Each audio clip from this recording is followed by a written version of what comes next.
Good afternoon. तो जैसे कि आपको पता है आज सीबीएसई क्लास 12th मैथमेटिक्स का टर्म 1 का एग्ज़ाम था। तो इस जो एग्ज़ाम है, जो आज एग्ज़ाम हुआ है, उस एग्ज़ाम्स के सेक्शन ए को हम यहाँ डिस्कस करेंगे। उसके सॉल्यूशंस को हम डिस्कस करते हैं कि इनके ऑप्शंस क्या हो सकते हैं, क्या इनके ऑप्शंस हैं, करेक्ट ऑप्शन को हम यहाँ डिस्कस करते हैं। ठीक है, तो लेट्स स्टार्ट सेक्शन ए।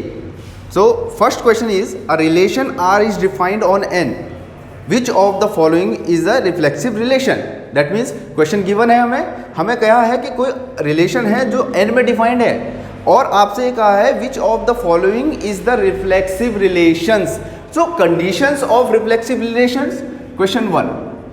ठीक है, question 1, conditions of reflexive relation. We all know that if A belongs to set A, that implies A comma A belongs to R. That is a reflexive relation. Is it? अब हम जो options हमारे पास given है, that is option 1 is R x comma y x greater than y. Simply देखिए first option जो होगा वो आपका करेक्ट क्यों नहीं हो सकता है कि आप 1 greater than 1, that means 1 is greater than 1. Not true. Not true. This means not true. This implies first option is आपका cancel. Second one is x plus y is equal to 10. That is 1 plus 1 is equal to 10. Is true? No. Second option is also correct. Wrong. Sorry. Then third option is x y is a square number of x comma y belongs to n. That means if 1 comma 1 belongs to R, this implies 1 into 1, that is 1, square of 1.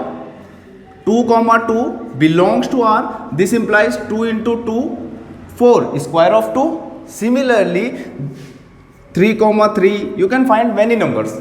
This is clearly that A comma A belongs to R. That one is option C is correct option.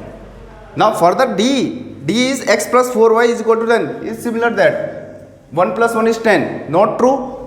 Is not equal to. Similarly 1 plus 4 does not equal to 10. 1 plus 4 does not equal to 10. So option D is also wrong option. So what is option C is correct. Number is second. The function R defined from R to R, fx is equal to 4 plus 3 cos x. 4 plus 3 cos x. So number second, question number second is given fx. So अब हम आते हैं question number 2. The function f given है, f कोई function है r से r पे. Clear? और कैसे डिफाइन किया गया है? fx को डिफाइन किया गया बेटा 4 plus 3 cos x. 4 plus 3 cos x. अब हमसे ये पूछा है ये फंक्शन है क्या? बाइजेक्टिव है, 1 1 but not onto, on to but not 1 1, and third one is neither 1 1 nor on to. So अब आप देखिए बेटा इस क्वेश्चंस को जो टैकल करना होगा या इस क्वेश्चन को आपको करना होगा तो थोड़ा सा आप यहाँ पर आ जाइए. नॉर्मली देखिए बेटा जब आप cos x की बात करते हैं ना तो cos x की जो रेंज होती है वो कहाँ से कहाँ तक होती है? -1 से 1 पे. Is it? अब अगर मुझे -1 लेस देन इक्वल टू 3 से 3 cos x निकालना है तो आप क्या करोगे? 3 into 1 less than 3 cos x less than equal to 3 into 1, that is 3 cos x. मैं इस पर्टिकुलर फंक्शंस की ना रेंज निकाल रहा हूँ. Is it? रेंज निकालने से क्या होगा? मुझे ये पता चल जाएगा फंक्शन 1 1 हो सकता है. 1 1 तो ऐसे क्लियर हो नहीं सकता है. क्यों नहीं हो सकता? वो रीजन मैं आपको अभी बता देता हूँ. देखिए इसका जो रेंज होगा ये आया -3 cos x less than equal to 3. Is it? Now 4 plus 3 cos x, then we add 4 in all of the inequalities. 4 plus 3, that is 1 less than equal to 4 plus 3 cos x less than equal to 7. अब देखिए बेटा कई बार हम कर सकते हैं direct, but इसके लिए आपको पता होना चाहिए जो cos x होता है that means fx is equal to cos x, that is always neither 1 1 nor on 2. कहाँ पर? जब आपका फंक्शन r से r पे डिफाइंड होगा तो cos x always neither 1 1 nor onto होता है. क्लियर? तो यहाँ से जब हमें पता cos x ऑलवेज भी नाइदर 1 1 नॉर ऑन टू होता है तो हम यहाँ से क्लियर कह सकते थे ये नाइदर 1 1 नॉर ऑन टू है. बट आपको अगर सॉल्यूशन फाइंड आउट करना है कि क्यों नाइदर 1 1 नॉर ऑन टू हुआ है, उसके लिए देखिए हमने इसकी रेंज निकाल दी. ठीक है? अब cos x की जो मैक्सिमम रेंज होती है ओनली cos x की, तो cos x की जो रेंज होती है इज ऑलवेज भी -1 to 1, इज ऑलवेज भी -1 to 1। सो अगर आप यहाँ पर देखिए खुद -1 रखूंगा, put x is equal to -1, that means f -1 पे वैल्यू आएगी 4 + 4 - 3 cos x, that is 1 cos -1 cos sorry यहाँ पर आप cos x की जो रेंज है वो -1 से 1 पे है, तो जो फंक्शन आपका रेंज आएगा दैट इज 1 and 7। जो रेंज होगी फंक्शंस की वो आ गई आपकी 1 और 7 के बीच में, ठीक है, क्लोज इंटरवल 1 and 7, ठीक है। और आपका जो रेंज है, डोमेन है, वो रियल नंबर है। अब इस डोमेन में देखिए बेटा f π/2 रखूंगा, तो π/2 पे वैल्यू कितनी आएगी 3 cos π/2, that is 4 cos π/2 is 0। Also f -π/2 पे चेक कीजिए, 4 + 3 cos -π/2, दैट ऑल्सो भी 0, दैट ऑल्सो भी 4, सॉरी दैट ऑल्सो भी 4। So this function is range does not equal to codomain। obviously we know that when range is not equal to codomain तो function is not onto double function. y/2 पे भी value 4 है, -π/2 पे भी value 4 है, this implies function is many one into, but option दे रखा है बाइजेक्टिव, 1 1 नहीं है तो बाइजेक्टिव का तो ऑप्शन ही नहीं बनता है, ऑन टू नहीं है तो बाइजेक्टिव का भी ऑप्शन नहीं कैंसिल होता। तो आपका जो एग्जैक्टली आंसर होगा वो कौन सा होगा, option D is correct. Clear. Now question number is third. तो थर्ड क्वेश्चन कह रहा है y अगर कोई फंक्शन है that is inverse function cot inverse x and x less than equal to 0। अब आपसे ये पूछा है कि जो y है यानी कि इसकी जो रेंज होगी या आप प्रिंसिपल वैल्यू कह सकते हैं, ये कहाँ से कहाँ तक वेरीज करेगा। सिंपल है बेटा, आपको बस सोचना था। आप ये देख लीजिए cot इनवर्स x की है जो डोमेन होता है वो कहाँ से कहाँ तक आता है, ऑल रियल नंबर होता है, ठीक है। और इसकी जो रेंज होती है या प्रिंसिपल वैल्यू आप कह सकते हो बेटा, वो होती है ओपन इंटरवल 0 से पाई, ठीक है, ओपन इंटरवल 0 से पाई। और आपका जो यहाँ फंक्शन है पर उसमें ये कहा है जो फंक्शन यानी कि जो x लेना है हमें, that means x belongs to -∞ to 0 because x less than equal to 0 given है, ठीक है। अब आप इतना सारा सोचोगे कि कहाँ पर 0 रखने से इसके बीच जब हम डाउन की कोई वैल्यू रखेंगे तो इसमें वैल्यू क्या आएगी, ठीक है। अब आप देखिए बेटा इसकी जो रेंज है वो 0 से पाई तक आती है, क्लियर। अब 0 से पाई है तो ऑब्वियसली बात है जो माइनस के हैं इसमें ऑप्शन देखिए सी क्या दिया है, सी ऑप्शन दिया है -π/2 से लेकर less than y is belongs to, C option is -π/2 less than y less than 0। -π/2 तो इंक्लूड होगा ही नहीं क्योंकि जो रेंज होगी फाइनली रेंज जो भी होती है cot इनवर्स x की वो 0 से पाई पे जाती है, तो -π/2 तो ऑब्वियसली ऑप्शन से करेक्ट हो गया, जिसका आपको हटाना ही है वो, ठीक है। Then option D is also incorrect, -π/2 है।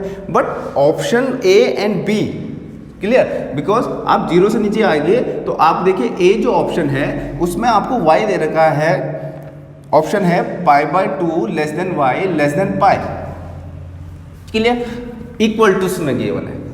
देखिए अब ये तो क्लियर है कि पॉजिटिव है π/2, आपको पॉजिटिव ही रेंज निकालेगी, आपकी रेंज पॉजिटिव ही आएगी, बट आपका जो y आएगा वो π/2 आएगा, उससे बड़ा आएगा और पाई से छोटा, बट पाई इंक्लूड है, देखिए इक्वल टू में, और हमें पता है ओपन इंटरवल होता है cot इनवर्स का, that is also correct, wrong. So answer is option B is correct, that is option B is correct because that is π/2 less than y less than पाई।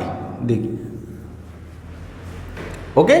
सो अगर आपको लगता है कि आप इसमें सॉल्यूशन कर सकते थे तो सिमिलरली बेटा आप x की जगह पे 1 पुट कर लेना, आप cot इनवर्स x में x की जगह पे 1 पुट कर लीजिए, -1, 0 से छोटी वैल्यू लेनी है ना, 0x आपको 0 से छोटा लेना, आप -1 लेके देख लीजिए, आप -1 पुट करोगे तो cot इनवर्स -1 क्या होता है, पाई माइनस cot इनवर्स 1 की value π/4, pi minus π/4 that is 3π/4 आपकी वैल्यू आएगी, 3π/4 is also greater than right 3π/4, clear. Question number 4, the number of function defined from, question number 4 आपको फंक्शन डिफाइंड है 1 2 3 4 5 ये कोई सेट है, इस सेट से ए और बी कोई सेट है, गिवन है। आपको पूछा है where are 1 1 is, which are 1 1 is, sorry which are 1 1 is, कौन सा फंक्शन 1 1 होगा, यानी कि कितने आप इसमें 1 1 फंक्शन बना सकते हैं, राइट। नंबर ऑफ 1 1 फंक्शन आपको फाइंड आउट करने हैं। ओके, तो नंबर ऑफ 1 1 फंक्शन कैसे होगा, इसके लिए आपको पता होगा बेटा, अगर कोई सेट होता है, देखिए ये 3 प्रॉपर्टीज हमारे पास होती है। Number 1 is if n A कोई सेट है, cardinality of A is less than cardinality of B, that means अगर ए जो सेट है और बी जो सेट है, सपोज दैट ये ए सेट है और ये बी सेट है, तो इसकी कार्डिनलिटी कितनी है, cardinality means number of element in A set, that is 1 2 3 4 5। Okay, अगर ये केस जनरेट होता है कि ए में बड़े एलिमेंट है, बी में छोटे, बी में ज़्यादा एलिमेंट है, ए में कम है, तो this implies 1 1 function. Second one is, ये प्रॉपर्टीज होती है n A greater than n B, this implies onto. And third one is n A is equal to n B, this is bijective, bijective. Okay, so bijective. So आप option आप खुद देख लीजिए, 1 2 3 4 5, cardinality of this set is 5, A B, cardinality of this set is 2। अब आप देखिए cardinality 2 है, cardinality 5 है, that means n A less than equal to n B, not true. तो तभी होता है अगर यहाँ कार्डिनलिटी एक्स्ट्रा होती, दिस मीन्स अगर सेट बी में एलिमेंट ज़्यादा होते सेट ए से, तो आप इसको कह सकते थे ये 1 1 बनाता है। बट यहाँ पॉसिबिलिटीज़ दूसरे हो रही है, ये कंडीशन सिर्फ ऑन टू के लिए फुलफिल होगी, यानी कि आप टोटल ऑन टू बता सकते हैं, 1 1 नहीं। सो option D is 0, that means option D is correct. 0 1 1 element इसमें आपके पास होंगे। क्लियर? सो क्वेश्चन नंबर 5 पे आते हैं हम। ये क्लियर हुआ? क्लियर? और अगर आपको इसमें बनाना भी होगा तो आप देख लीजिए बेटा, इस सेट का मैं अगर बनाने भी जाऊं तो 1 2 3 4 5 ए बी है, ये 1 1 वैसे भी नहीं बनाएगा। 1 के लिए पॉसिबिलिटीज़ 1 है, 2 के लिए ये पॉसिबिलिटीज़ हो सकती है, 3 के लिए ये पॉसिबिलिटीज़ होती है, 4 के लिए ये पॉसिबिलिटीज़ हो सकती है, और 5 के लिए भी सिमिलरली इन दोनों में से कोई एक पॉसिबिलिटीज़ होगी। हमारे पास चॉइस सिर्फ 2 है, दैट इज़ ये मैनी वन फंक्शन है। 1 1 तो हो नहीं सकता, तो जब मैनी वन है 1 1 बन नहीं सकता है, तो टोटल नंबर ऑफ 1 1 कितने होंगे? 0। आप 1 1 कितने बना सकते हैं? 0 फंक्शन आप 1 1 कंसिडर कर सकते हैं। क्लियर हो गया?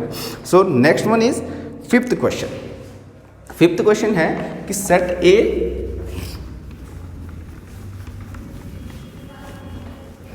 क्वेश्चन नंबर 5th है। क्वेश्चन 5th कह रहा है, ये तो मैट्रिसेस का है और मैट्रिसेस आपको गिवन है।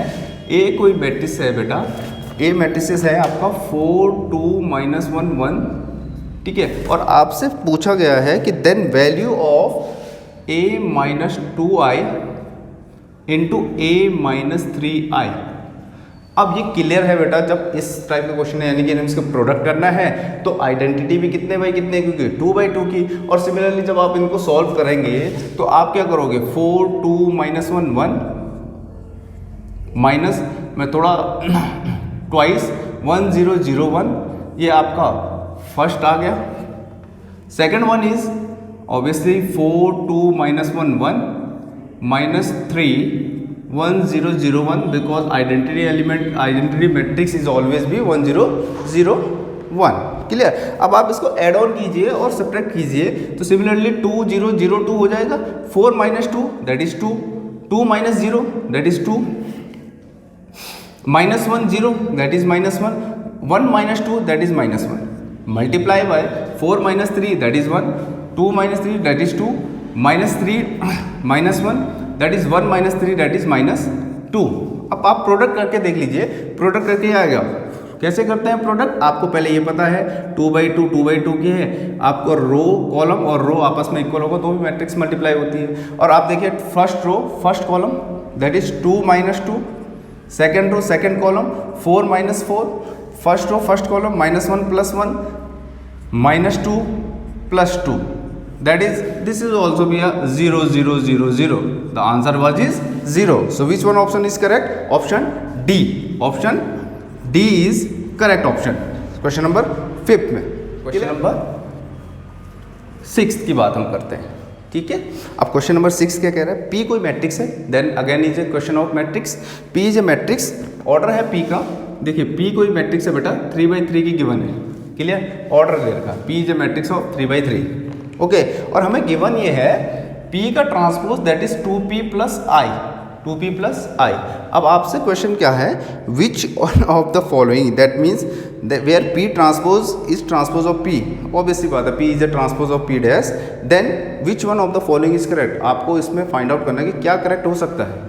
तो देखिए बेटा, इस क्वेश्चन में थोड़ा लॉजिकल था कि आपको सोचना पड़ेगा, आपको इसमें मैट्रिक्स गिवन नहीं है, आइदर आप इसमें मैट्रिक्स बनाइए या फिर आप देखिए मैं अगर दोनों तरफ ट्रांसपोज कर दूं, होल ट्रांसपोज TP प्लस आई, देखिए बेटा ट्रांसपोज किया, और ये ट्रांसपोज की प्रॉपर्टी आपको पता है A प्लस बी का होल ट्रांसपोज प्लस में transpose A transpose plus B transpose होता है, ठीक है ना। अब आप ये देखिए ट्रांसपोज का whole transpose that means A transpose का whole transpose is always equal to A, this is equal to P, that 2P transpose plus I transpose, और remember that I transpose is always be I, करके देख लीजिए आप, identity का transpose करोगे आपको resultant identity ही मिलेगा, ठीक है।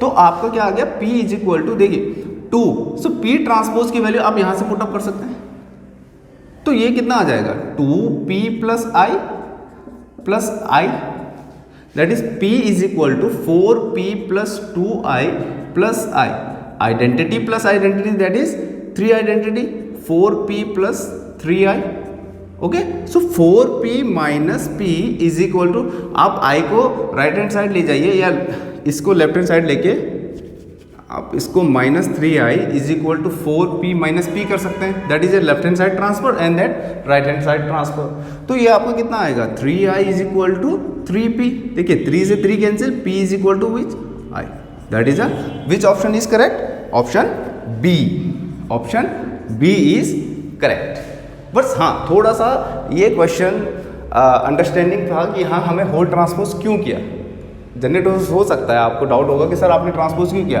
तो इसके लिए बेटा आप एक काम कर सकते हो, अगर आप इस मेथड से सॉल्यूशन, अब एग्ज़ाम है, हमें टाइमिंग भी देखना पड़ेगा, हमें टाइमिंग को भी आपको ध्यान रखना है कि 1.5 घंटे का है, यानी कि 1.5 आवर का है, उसमें हमें आपको क्वेश्चन सॉल्व करना है, तो आपको थोड़ा ओवर सोचना पड़ेगा, ठीक है। और अगर आप ऐसे नहीं करते हैं तो आप 3/3 की कोई मैट्रिक्स बनाइए, उसका ट्रांसपोज कीजिए, 2P वो 3/3 की मैट्रिक्स आपको मिलेगी, और देन I की जगह पे भी आप मैट्रिक्स पुटअप कीजिए 1 0 0 0 1 0 0 0 1 और उसको सॉल्व कीजिए, तो रिजल्टेंट आपको यही मिलेगा, ठीक है। नाउ क्वेश्चन नंबर 7, क्वेश्चन कह रहा है if order of A matrix A, चलिए कोई एक मैट्रिक्स है A, क्वेश्चन नंबर 7 मैट्रिक्स है A और ऑर्डर दे रखा है बेटा 2/3 का, A कोई मैट्रिक्स है, क्लियर। फिर B कोई मैट्रिक्स है, B मैट्रिक्स है 2/3 की, ठीक है, सॉरी B मैट्रिक्स है 3/2 की, और C कोई मैट्रिक्स दे रखा है बेटा आपके पास 3/3, ये हमारे पास ऑर्डर है। क्वेश्चन फर्दर कह रहा है in which one of the following is not defined, जो गिवन ऑप्शंस हैं उसमें से कौन डिफाइंड नहीं होगा, which one of the following is not defined. So आइए चलिए करते हैं, है ना। तो देखिए बेटा, आप देखिए ऑप्शन A को देखिए, A जो कह रहा है वो कह रहा है C A प्लस B का ट्रांसपोज, देखिए A प्लस B का ट्रांसपोज, ये A प्लस B का ट्रांसपोज है, दैट मीन्स आप देखिए इसको देखिए, अब ऑर्डर देखिए बेटा, C का ऑर्डर कितना है 3/3, अब C जो है वो इन दोनों मैट्रिक्स जो एडिशन है A और B से जो एडिशन होगा उससे मल्टीप्लाई होगा, तो A का ऑर्डर कितना है, A का ऑर्डर है 2/3। देखिए बेटा, जब किसी मैट्रिक्स का ट्रांसपोज किया जाता है ना, मैं यहाँ लिख देता हूँ, देखिए B ट्रांसपोज का जो ऑर्डर होगा वो आपका 2/3 में कन्वर्ट हो जाएगा, A ट्रांसपोज अब B ट्रांसपोज आपका 3/2 है, तो B इज 3/2 और ऑर्डर का है, तो B ट्रांसपोज किस ऑर्डर का होगा 2/3 का, ऑर्डर चेंज होता ही है ट्रांसपोज में, तो ये जो B ट्रांसपोज होगा तो B ट्रांसपोज का ऑर्डर कितना आएगा 2/3, ठीक है।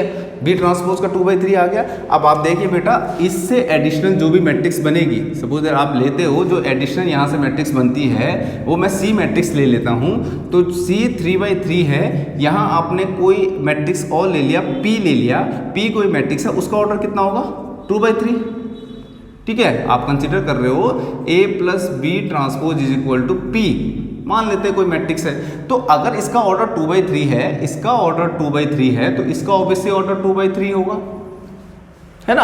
अब आप ये देखिए बेटा, ये अनइक्वल हो रहा है, ये मल्टीप्लाई कभी पॉसिबल नहीं हो सकता, आप इसको डिफाइन नहीं कर सकते, बिकॉज दैट इज कॉलम और that is row.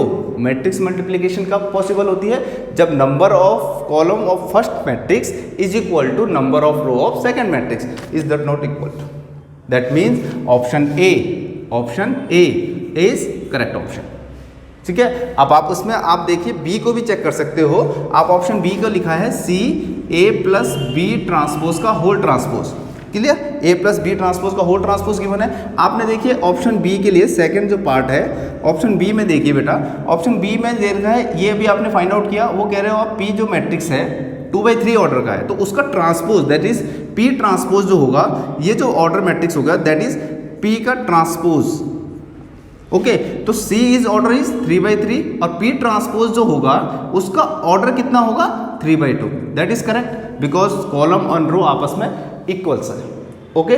Now third one is C is called B, option है BAC, ठीक है। B का ऑर्डर क्या है, B का ऑर्डर है आपका 3/2, A का ऑर्डर है आपका 2/3 और C का ऑर्डर है 3/3। ऑब्वियसली बात है बेटा, देखिए कॉलम रो दैट इज आकर इक्वल है, तो 3/3 का मैट्रिक्स रिजल्टेंट मैट्रिक्स 3/3 की आएगी, और then similarly 3/3 is that is also correct. Option D is, look at there, option D is BA plus A transpose, तो आप sorry CB plus A transpose.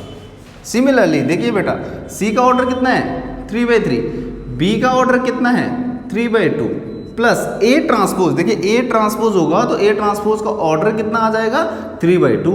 अब आप देखिए इसको जब आप मल्टीप्लाई करोगे रिजल्टेंट जो भी आएगा ये और ये that is column is equal to row, तो रिजल्टेंट आपका 3/2 ही होगा, clear. 3/2 plus 3/2 that is a resultant is correct, so it is also be a correct option, ठीक है। यहां पर जो हमारे पास वो कह रहा है not defined, that is a this one is option, first one option is not defined because number of row, number of column does not equal to number of row, clear. अब इसमें देखिए क्वेश्चन कह रहा है ए कोई matrix है, question number 8, ठीक है। क्वेश्चन नंबर 8 है A is a matrix that is alpha 2 and 2 alpha, ठीक है, और गिवन है आपके पास that is determinant of A cube is equal to 27, ठीक है। अब कई बच्चे आप लोगों ने किया होगा ए स्क्वायर निकाला होगा, फिर ए क्यूब निकाला होगा, उसमें बहुत लेंथी आपका क्वेश्चन गया होगा। सिमिलर देखिए इस क्वेश्चन को अगर आपको टैकल करना होगा तो आपको ये ध्यान रखना पड़ेगा कि ए की पावर n का determinant is equal to determinant A की power n is a property, ये कोई प्रॉपर्टीज होती है आपकी, क्लियर हो गया। तो आप इसको क्या लिख सकते हैं, डिटर्मिनेंट ए की पावर 3 इज इक्वल टू 27, ठीक है। चलिए हम डिटर्मिनेंट ए फाइंड आउट करते हैं, डिटर्मिनेंट ए फाइंड आउट आपका कितना हो जाएगा 2 अल्फा, आप फाइंड आउट कीजिए तो ये आएगा अल्फा स्क्वायर माइनस 4, ये डिटर्मिनेंट ए आपके आ गया। तो हम यहाँ डिटर्मिनेंट ए में इसमें पुट करते हैं, तो अल्फा स्क्वायर माइनस 4 की power 3 is equal to 27, that is आप लिख सकते हो अल्फा स्क्वायर माइनस 4 की पावर 3 दैट इज 3 की पावर 3। वी नो दैट अगर आपको ये पता है कि पावर इक्वल होती है ए की power n is equal to B की power n, this is equal to base equal. भाई अगर किसी मैथमेटिक्स में पावर सेम होती है तो बेस सेम होता है, बेस सेम होती है तो पावर भी इक्वल होती है। तो यहाँ से हम इसको इक्वेट कर सकते हैं alpha square minus 4 is equal to 3, this implies बेटा अल्फा स्क्वायर इक्वल टू 7। तो आप देखिए ये जो आएगा आपका alpha square is equal to 7, this implies alpha is equal to what plus minus √7। तो which option is correct, option number D, option number D is correct, क्योंकि आपने सॉल्व किया। अब जब आप इसको ए स्क्वायर फिर ए क्यूब निकाल के उसका डिटर्मिनेंट निकालने जाओगे तो जो बेटा जो क्वेश्चंस होगा वो बहुत लेंथी बन जाएगा, ठीक है, बिकॉज डिटर्मिनेंट आर सेम, ये प्रॉपर्टी होती है डिटर्मिनेंट ऑफ ए की power n is equal to determinant of A की पावर n, ठीक है ना। सो नाउ क्वेश्चन नंबर 9, तो क्वेश्चन नंबर 9 है आपके पास 5 3 - 1 -7x -3 9 6 -2 that is equal to 0. This means the determinant is singular because जिस determinant की वैल्यू 0 आती है वो सिंगुलर मैट्रिक्स होता है ना। तो आपका ये जो डिटर्मिनेंट है वो कौन सा मैट्रिक्स हो गया, सिंगुलर मैट्रिक्स हो गया। ठीक है, आप इसके अलोंग भी एक्सपेंड कीजिए, एक्सपेंड अलोंग R1 के अलोंग एक्सपेंड किया तो 5 रो को छोड़ दिया आपने तो ये आ जाएगा -2x माइनस का 18, ओके, प्लस का 18 और ये आपका आएगा माइनस का 3, this row this column is cancel that is 14 plus this row this column is cancel 14 plus 27, now -1 first row third column leave कीजिए तो आपका आ जाएगा माइनस का 42 माइनस का 9x is equal to 0 that is minus का 10x plus का 90 minus का ये आपका ऐड करके होगा 3 इंटू 1 2 1 3 41, ठीक है, माइनस देखिए minus plus 42 plus 9x equal to 0, this is 10x minus 9x plus 9x minus 9x plus 90 plus 42 minus का 3 123 equal to 0 that is x is equal to, आप ऐड कीजिए 9 plus 2 2 plus 13 132 minus 123 that is x is equal to what 9. So option D is which one option is correct, option D. This is also भी same, option D is correct because answer आपका 9 आया. ठीक है, अब अगर आपको solutions नहीं किया होगा, कई बच्चों ने ऐसे किया होगा कि आप पुटअप भी कर सकते थे. आप देखिए आपके पास ऑप्शन है मीन्स आप यहाँ पुट करके उस डिटरमिनेंट की वैल्यू सॉल्व करोगे, उसकी वैल्यू किसके इक्वल आनी चाहिए थी, 0 की इक्वल. तो चॉइस कुछ क्वेश्चंस ऑप्शन वाले जो क्वेश्चंस होते हैं बेटा उसमें हमें कभी कभी हेल्प लेनी होती है कि जब आपके पास टाइम लिमिट होता है ना, एक 1.5 आवर में कंप्लीट करना है, तो कुछ क्वेश्चंस में आपको शॉर्ट ट्रिक जैसे हम बोलते हैं सोचना पड़ेगा.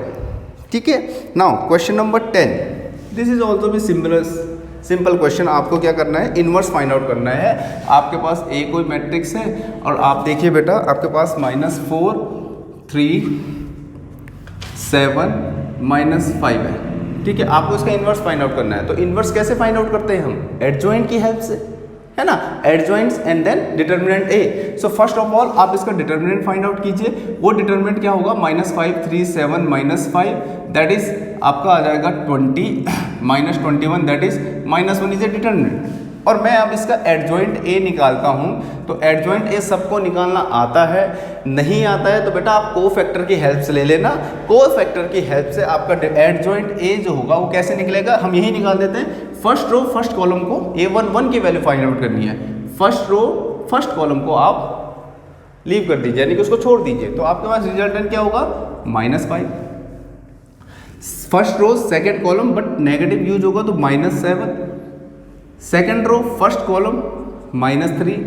सेकेंड रो सेकेंड कॉलम -4 और इसका ट्रांसपोज. तो ये आपका बेटा एडजॉइंट ऑफ ए आ गया -5 -7 -3 -4. Is it. अब आपको ए इनवर्स फाइंड आउट करना है तो formula is what, adjoint of A upon determinant of A. और आपके पास डिटर्मिनेंट -1 है, -5 -3 -7 -4 है. तो देखिए आप माइनस से मल्टीप्लाई करेंगे तो रिजल्टेंट क्या मिलेगा आपको, 5 3 7 4 that is which option is correct, option B. Option B is correct option. फिर बाकियों को क्या देख रहे थे, जब आपका आंसर एडजॉइंट ए से और आपको इनवर्स ही फाइंड आउट करना है तो आपको कोफैक्टर निकालने होंगे. ठीक है, ये कोफैक्टर की हेल्प से ही आप निकाल सकते हैं. ठीक है, now third one is number next question number 11. So question number 11 क्या था आपके पास, वो कह रहे हैं इफ ए कोई मैट्रिक्स दे रखा है आपके पास, ए कोई मैट्रिक्स है बेटा, ए मैट्रिक्स है आपके पास 1 0 0 0 1 0 एंड 59 69 एंड -1. ये आपके पास कोई मैट्रिक्स गिवन है. फर्दर उसने कहा आपको ए इनवर्स फाइंड आउट करना है. ठीक है, अब ए इनवर्स के लिए फर्स्ट ऑफ ऑल बेटा आप लोगों ने डिटर्मिनेंट ही फाइंड आउट करना है. डिटर्मिनेंट फाइंड आउट कीजिए. 0 1 0 59 69 -1. ठीक है, अब फर्स्ट के अकॉर्डिंग अगर मैं एक्सपेंड करता हूँ 1, this row this column is expanding -1 -0 that is determinant A is -1। क्या कोइंसिडेंट है, देखिए फर्स्ट क्वेश्चन में भी -1, यहाँ भी -1। ठीक है, क्वेश्चन दिखने में बड़ा है बट है सिंपल कि जब आप देखिए बेटा इसका एडजॉइंट ए हम फाइंड आउट करेंगे तो एडजॉइंट ए किस तरीके से फाइंड आउट करोगे आप, देखिए एडजॉइंट ए के लिए हम सबसे पहले चलिए हम निकाल लेते हैं, इसमें आपको बता देते हैं कोफैक्टर ऑफ डिटर्मिनेंट ए। अगर आपको एडजॉइंट निकालना नहीं आता है तो अब तो क्वेश्चन पेपर हो गया है, फर्दर आपके काम आएगा, फर्दर आपको याद रहेगा कि कोफैक्टर कैसे फाइंड आउट करते हैं। देखिए C11 first row first column को आप नेगलेक्ट कीजिए तो आपका कितना आ रहा है -1, देखिए 0 हो जाएगा। फिर आप निकालेंगे C12 first row second column आप नेगलेक्ट कीजिए 0 - 0 that is 0। C13 that is यहाँ नेगेटिव लगता है बेटा बट 0 है तो वो ऑलरेडी नेगेटिव 0 क्या होता है 0 है ना। तो C13 first row third column आप नेगलेक्ट कीजिए, आपके पास क्या आएगा 0 × 59 that is -59। So C21 second row first column again 0 × 0 that is 0। C22 second row second column -1। C23 second row third column 69, वो भी माइनस का 69 बिकॉज सबसे जो एडिशन है ये सफिक्स में लिखा है 2 और 3 i + j अगर ऑड होता है तो कोफैक्टर के फैक्टर क्या लगता है -1 की power i + j that is -1। ठीक है ना, -1 आता है इसमें आता है, इसमें आता है, इसमें आता है। जब सम ऑड होता है तो आंसर क्या आता है माइनस पहले लगता है, फिर आप उसको 2/2 की डिटरमिनेंट में सॉल्व करते हैं कोफैक्टर्स को। ठीक है ना। C31 third row first column that is also भी 0। C32 again negative second row third row second column 0 × 0। C33 देखिए third row third column that is 1। तो आपका जो एडजॉइंट ए होगा बेटा वो किस तरीके से आएगा, इन सब का ट्रांसपोज करेंगे -1 0 -59 0 -1 -69 क्लियर, और आपका आ गया 0 0 1, ये आ गया आपका ट्रांसपोज। तो जब आप इसका ट्रांसपोज करेंगे तो ट्रांसपोज कितना आएगा -1 0 -59, ठीक है 0 -1 -69 अगेंस्ट देखिए 0 0 1। अब क्लियर हो गया बेटा, ये एडजॉइंट ए आ गया। ठीक है, अब मैं फर्दर यहाँ लिख लेता हूँ कि ए इनवर्स क्या होता है आपका adjoint of A upon determinant of A. ठीक है, अब ये एडजॉइंट है और डिटर्मिनेंट ए कितना है आपका हमने फाइंड आउट किया था, दैट इज डिटर्मिनेंट ए -1। आप इसको क्या करेंगे यहाँ सब पुट करेंगे, हम पुट करेंगे तो ए इनवर्स सीधे सीधे किसके को लाएगा, देखिए ए, आप इसमें -1 रख के देखिए आपका ये सारा पॉजिटिव आ जाएगा, that is also B determinant A. So option A is correct. ठीक, सिमिलरली जब आप आगे बताएंगे इसके बाद देखिए question number 12, function is continuous. Question number 12 की बात करते हैं। अब 12 कौन सा चैप्टर से आया हुआ है, चैप्टर से आया हुआ है कंटिन्यूटी की बात करता है। क्वेश्चन नंबर 12 कह रहा है कि फंक्शन, कोई फंक्शन हमें गिवन है, देखिए f(x) कोई फंक्शन है और फंक्शन किस फॉर्म में दे रखा है 3x - 8 when x < 5, okay < 5 and 2k when x > 5। देखिए फंक्शन कॉन्टिन्यूअस है, इसका मतलब बेटा right hand limit left hand limit और फंक्शन की वैल्यू दैट इज f5 आपस में इक्वल होगी, ऑब्वियस सी बात है, क्लियर है। और अब इतना देखिए बेटा, जब आपके पास फंक्शन होता है और 1 वेरिएबल होता है, ओनली 1 वेरिएबल फाइंड आउट करना होता है, तो उस केस में आप दोनों वैल्यू मत निकालिए, जरूरत नहीं है। देखिए एक तो हम f5 निकालेंगे, जब f5 होगा तो वैल्यू कितनी आएगी 3 × 5 - 8 दैट इज वैल्यू 7। ठीक है, और यहाँ पर देखिए k किसके साथ है, राइट हैंड लिमिट के साथ, तो आप राइट हैंड लिमिट की वैल्यू फाइंड आउट भी करोगे ना, limit h tends to 0 f5 + h। देखिए इसकी वैल्यू कहीं यहाँ x है नहीं, आप पुट करोगे नहीं तो इसकी डायरेक्ट वैल्यू आएगी 2k। फंक्शन कॉन्टिन्यूअस है तो this one and this one is also equal, that is 2k = 7। So what is k value is 7/2। So which option is correct, option B is correct. ठीक है, now further देखिए question number 13। जो question 13 है वो greatest integers है और ये बेटा आपके सीधे सीधे एनसीईआरटी का क्वेश्चन है, एनसीईआरटी में ये क्वेश्चन है। ठीक है, अब आप देखिए आपके पास फंक्शन है ग्रेटेस्ट इंटीजर्स का, तो सुन लो बेटा, जो ये फंक्शन है ये कॉन्टिन्यूअस होता है, ठीक है कॉन्टिन्यूअस होता है ये only all real number minus z, that is a part, that is a range या that is a इंटरवल कह सकते हो। इसके बीच में जो भी नंबर आते हैं, जैसे जो फ्रैक्शनल्स वाले नंबर्स होते हैं, वहाँ पर आपका ग्रेटेस्ट इंटीजर फंक्शन कॉन्टिन्यूस होता है। अदरवाइज ऑल इंटीजर पार्ट पे फंक्शन कॉन्टिन्यूस नहीं होता है। तो आपके पास क्लियर लिखा हुआ है, देखिए 4 इंटीजर्स होता है, कॉन्टिन्यूस नहीं हो सकता। -2 लिखा है, कॉन्टिन्यूस नहीं हो सकता है।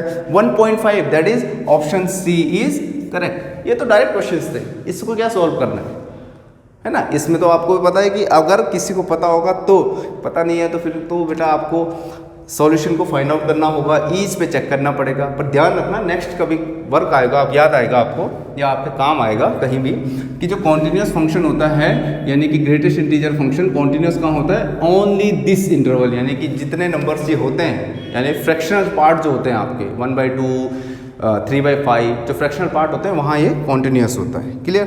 क्वेश्चन नंबर 14 की हम बात करते हैं।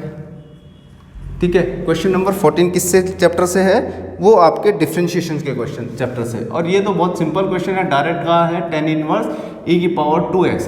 आपसे डिफरेंशिएशन कहा है, differentiate with respect to x, that is dy/dx। अब देखिए फंक्शन का डिफरेंशिएशन करना है, पर tan इनवर्स का क्या होता है, 1/1 + x², that is 1/1 + x², that is e⁻²x का होल स्क्वायर। ये तो tan इनवर्स का हो गया, बट फंक्शन के प्लेस पे फंक्शन आ गया तो चेन रूल भी लगेगा। और चेन रूल ये कहता है बेटा e⁻²x का जब मैं डिफरेंशिएशन करूंगा 2e⁻²x भी होगा।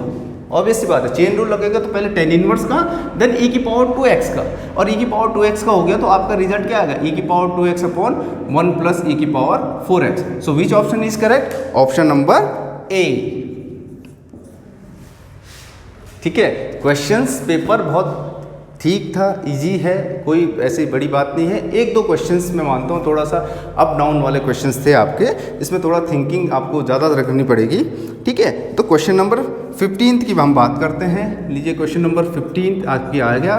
क्वेश्चन नंबर 15 कह रहा है कि कोई फंक्शन है, फंक्शन किस फॉर्म में है, y² 2 - x = x³, और आपसे पूछा है dy/dx कहाँ पर, 1,1 पे। ठीक है, अब चलिए फाइंड आउट करते हैं। देखिए डिफरेंशिएशन सबको आता है, आप करोगे differentiate with respect to x। देखिए y² प्रोडक्ट रूल लगेगा, 2 फंक्शन है, first function and second function. Obviously first function as it is, second का जब डिफरेंशिएशन करूंगा तो 0 - 1 अगेन प्लस 2 - x। फर्स्ट का डिफरेंशिएशन बेटा y का कितना होता है, 2y, बट y का किसकी रिस्पेक्ट में कर रहे हैं, x की रिस्पेक्ट में, तो क्या आ जाएगा dy/dx, that is 3x²। Is it. यहां से आपके पास आ गया माइनस का y² plus 2y 2 - x dy/dx = 3x²। देखिए हम सीधे dy/dx की अगर कंप्लीट वैल्यू यहाँ से निकाल लूँ तो ये आपके पास कुछ इस फॉर्म में आएगा, y² माइनस का प्लस हो जाएगा, देन आपके पास आएगा 2y 2 - x। ठीक है, और dy/dx किस पे फाइंड आउट करना है बेटा, 1,1 पे। तो रखिए 1,1, ये आपको आ गया 3 + 1 2 × 1 2 - 1 that is 4/2 that is 2। So answer आपका कितना आ गया, dy/dx at 1,1 that is 2। This is option A is correct option, option A is correct. Is it, option A is correct. Now question number 16